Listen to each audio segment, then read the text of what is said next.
আসসালামু আলাইকুম। এখন দেখবেন সংবাদ শিরোনাম। বাংলা ও বাঙালির এক অকৃত্রিম আবেগ ২১শে ফেব্রুয়ারি। রক্তের দামে কেনা বাংলায় কথা বলেন বিশ্বের প্রায় ৩০ কোটি মানুষ। ভাষার মাধুর্যের মায়ায় বন্দী হন ভিনদেশিরাও। ২১শে প্রথম প্রহরে ভাষা শহীদদের প্রতি রাষ্ট্রপতি ও প্রধানমন্ত্রীর শ্রদ্ধা নিবেদন। স্মৃতির মিনারে ফুল দিয়ে কিছুক্ষণ নীরবে দাঁড়িয়ে থাকেন তারা। ভাষা শহীদদের প্রতি শ্রদ্ধা জানালেন প্রধানমন্ত্রী ও মন্ত্রিপরিষদ। বিএনপির পক্ষ থেকেও স্মৃতির বেদিতে দেয়া হয় ফুল। ফুল দিয়ে শ্রদ্ধা জানালেন সংসদের বিরোধী দলীয় নেতা ও জামায়াতের আমির ডাক্তার শফিকুর রহমান। আজিমপুর শহীদদের কবরে দোয়া পাঠ। এতক্ষণ শুনছিলেন সংবাদ শিরোনাম, এবারে শুনবেন বিস্তারিত। তারিখটাই বাংলা আর বাঙালির জন্য অকৃত্রিম আবেগের। রক্তের দামে কেনা বাংলা ভাষায় কথা বলেন বিশ্বের প্রায় ৩০ কোটি মানুষ। হাজারো ভাষার ভিড়ে বাংলার অবস্থান সপ্তম। যারা প্রবাসে থাকেন তারাও বাংলার জন্য হন আবেগতাড়িত। আবার ভিনদেশিরাও বাংলাদেশে এসে মায়ায় পড়েন এই ভাষার মাধুর্যের। বরফাচ্ছাদিত কানাডার আলবার্টা শহর, এখানেই বসবাস দেশ ছেড়ে বিদেশে পাড়ি জমানো মুহতামিম নাইমের। দীর্ঘ প্রবাস জীবনেও তিনি কাটাতে পারেননি বাংলা ভাষার মায়া। একটু সুযোগ মিললেই বলতে চান মাতৃভাষা, আড্ডাটাও দিতে চান ঠিক বাংলায়। কানাডায় বসবাসরত অন্যান্য বাংলাদেশিদের মধ্যেও রয়েছে ভাষার জন্য এমন অতল মায়া। বাংলা আমার কাছে শুধু একটি ভাষা নয়, এটি আমার শেকড়, আমার অনুভূতি এবং আমার আত্মার ঠিকানা। বাংলায় কথা বললেই মনে হয় যেন আমি আবার বাংলাদেশে ফিরে গেছি। সারাদিনের পরে নিজের ভাষায় যদি একটু মারতে না পারি, এটা যে আসলে আমরার ভিতরে কতটা হাহাকার তৈরি করে, আপনারা আসলে বিদেশ না এলে বুঝতে পারতেন না। বাংলার প্রতি নারী ছেঁড়া টান ইউরোপীয় দেশ ফ্রান্স কিংবা দক্ষিণ আফ্রিকাতেও একই রকম। আমার অনেক ভালো লাগছে যে বাংলা ভাষা শিখছি। বাংলা ভাষা এবং বাংলা সংস্কৃতি আমাদের পরবর্তী প্রজন্মের কাছে পৌঁছে দেওয়া, সেই উদ্দেশ্য ধরেই আমাদের এই বাংলা স্কুলের সূচনা। বাংলা জানাটা আমাদের বাঙালি বাচ্চাদের জন্য খুবই জরুরি। ভিনদেশ লেখাপড়াও বিদেশি কারিকুলামে। যুক্তরাষ্ট্র থেকেও বাংলার প্রতি গভীর মমতার কারণে বাবা মায়ের ইচ্ছাতেই মাতৃভাষা শিখছে এই শিশু। আমি বনু ইসলাম বাংলাদেশে। আমি জানি না কেন রাইট করতে বাংলা আর রিড করতে বাংলা। আবেগতাড়িত বিষয়টা বাংলাদেশেও কম নয়। পেশাগত কাজে এসে ফ্রান্সের জুলিয়েন শিখেছেন বাংলা, ধারণ করেছেন বাংলার কৃষ্টি সংস্কৃতি। তার কাছে এই ভাষা মায়ায় জড়ানো মিষ্টি অনুভূতি। ৬-৭ বছর বাংলা শিখছি আপনার ভাষা। এই ভাষাটা খুব পছন্দ করি, এমনকি মায়া হচ্ছে আমার সবচেয়ে প্রিয় শব্দ বাংলায়, আর নিরিবিলি, ওই দুইটা খুব পছন্দ করি। বাংলায় লিখতেও পারা জুলিয়েন জানেন, যোগ্য মর্যাদায় ও ভাব গাম্ভীর্যে পালিত হচ্ছে মহান শহীদ দিবস, আন্তর্জাতিক মাতৃভাষা দিবস। ২১শে প্রথম প্রহরে ভাষা শহীদদের প্রতি শ্রদ্ধা জানিয়েছেন রাষ্ট্রপতি মোহাম্মদ শাহাবুদ্দিন ও প্রধানমন্ত্রী তারেক রহমান। পুষ্পস্তবক অর্পণের পাশাপাশি দোয়া ও মোনাজাতে ৫২ থেকে ২৪ শহীদদের প্রতি শ্রদ্ধা জানান সরকারের ঊর্ধ্বতন ব্যক্তিরা। মন্ত্রীরা জানান, এবারের ২১ মুক্ত ২১।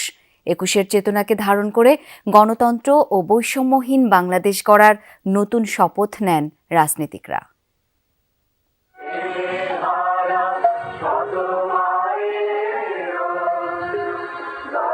সেই পলাশ শিমুল রাঙা দিনকে স্মরণ, মায়ের বুলি বাংলার জন্য প্রাণ বিলানো বীর শহীদদের প্রতি শ্রদ্ধা, তরতাজা তরুণ রক্তে মাখা স্মৃতির মিনারে অবনত বর্তমান।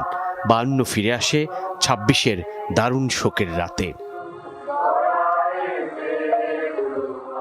মহান ভাষা আন্দোলনের বীর শহীদদের প্রতি শ্রদ্ধা জানালো বাংলাদেশ। ২১-এর প্রথম প্রহরে কেন্দ্রীয় শহীদ মিনারে শ্রদ্ধা নিবেদন করেন রাষ্ট্রপতি মোহাম্মদ শাহাবুদ্দিন। রাত ১২টা বাজার ১ মিনিট আগে শহীদ বেদিতে পৌঁছান রাষ্ট্রপতি। ফুল দিয়ে শ্রদ্ধা জানানোর পর কিছুক্ষণ নীরবে দাঁড়িয়ে থাকেন তিনি।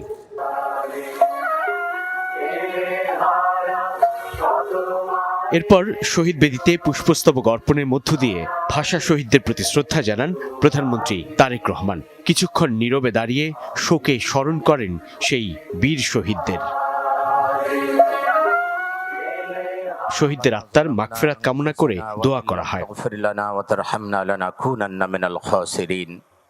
পরে মন্ত্রিপরিষদের সদস্যদের নিয়ে শ্রদ্ধা জানান প্রধানমন্ত্রী তারেক রহমান। মন্ত্রিসভার সদস্য সহ এই সময় উপস্থিত ছিলেন তারেক রহমানের উপদেষ্টা পরিষদের সদস্যরাও। পরে দলীয় প্রধান হিসেবে নেতাদের সঙ্গে নিয়ে ভাষা শহীদদের প্রতি শ্রদ্ধা জানান বিএনপি চেয়ারম্যান। সবশেষে তারেক রহমান তাঁর স্ত্রী ডক্টর জোবাইদা রহমান ও মেয়ে ব্যারিস্টার জাইমা রহমানকে সঙ্গে নিয়ে শহীদ বেদিতে ফুল দিয়ে শ্রদ্ধা জানান।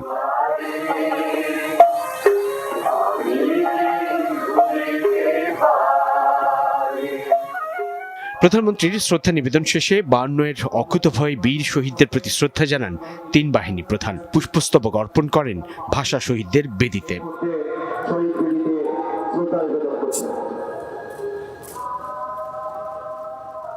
এরপর একে একে ঢাকা বিশ্ববিদ্যালয়ের উপাচার্য সহ রাষ্ট্রের দায়িত্বশীল ব্যক্তিরা শহীদ মিনারে শ্রদ্ধা নিবেদন করেন।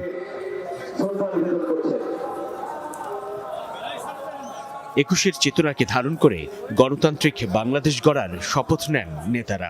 এই নতুন 21 মানে মাথা নত না করা, 21 মানে হার না মানা এক জাতির ইতিহাস। 21-এর চেতনায় উদ্বুদ্ধ আর গর্বিত প্রজন্মের গন্তব্য আজ শহীদ মিনার। ভোর থেকেই কেন্দ্রীয় শহীদ মিনারে রয়েছেন আমার সহকর্মীরা। শুরুতেই যাব আল আমিন হক অহনের কাছে। অহন, কোন কোন রাজনৈতিক দল এখন পর্যন্ত শহীদ বেদিতে শ্রদ্ধা জানিয়েছে, তাদের অঙ্গীকার কি ছিল জানাবেন। অঙ্গীকার একই কথা, অর্থাৎ বাংলাদেশের মানুষ তার অধিকার আদায় করে নেন, সেটি 52 ভাষা আন্দোলন থেকে শুরু করে 24-এর গণ অভ্যুত্থান পর্যন্ত, এবং সেই আদায় করে নেওয়ার জন্য অকাতরে জীবন বিলিয়ে দিতেও দ্বিধাবোধ করেন না সেই সব রাজনৈতিক দলগুলো বলছিলেন। এবং যদিও এখন সেটা কমে গেছে অনেকটা, আমি যদি সেই দৃশ্য কিছুটা দেখাতে চাই, অর্থাৎ অন্যান্য সময়ে বিশেষ করে এখন রমজান মাস, যে কারণেই প্রথম প্রহরে যতটা না ভিড় ছিল ঠিক এখন সেটি নেই, অনেকটাই কমে গেছে। তবে হ্যাঁ, সাধারণ মানুষ আসছেন, শিশু আসছেন তার বাবার হাত ধরে, কিংবা বয়োবৃদ্ধরাও আসছেন সেই শহীদদের শ্রদ্ধা জানানোর জন্য।